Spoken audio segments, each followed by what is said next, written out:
I thank my friends from Louisiana. I rise in strong opposition to the Abortion Demand Until Birth Act.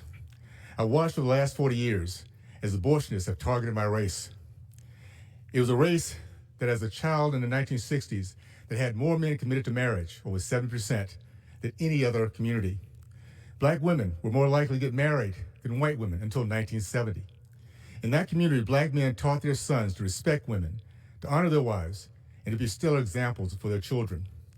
Over the last 40 years, my race has remained silent, as abortionists have murdered close to 20 million of our children. This equates to 40% of the black race exterminated by a multi-billion-dollar death industry.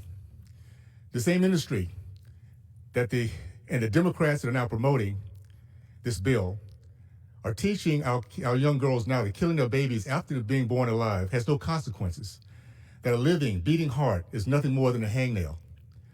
Black women represent 12% of America's female population, but make up 40% of the women who end up on the operating table of a wealthy abortionist. In civilized countries, the taking of 20 million lives would be called genocide. The left now calls it choice.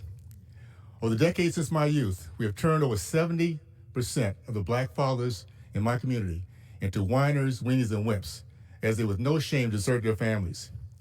They then convince the mothers of their children to absolve them from the responsibility to man up and find the character and backbone to provide and protect for their own namesake and legacy. The celebration of killing our most innocent is pure evil, my friends. We cannot kill the most innocent among us and think we'll be blessed. Take from someone who's seen this movie before. Compare the black family of my youth in the 1950s and 60s to the shell of the black family today. The pathway to destruction of our precious family unit, manhood, womanhood, and our American culture begins with the wanton destruction of our babies. If we continue to allow this to happen to our great nation, evil wins and America loses. I pray that our nation finally turns its back on this dark and destructive industry. I'll yield back.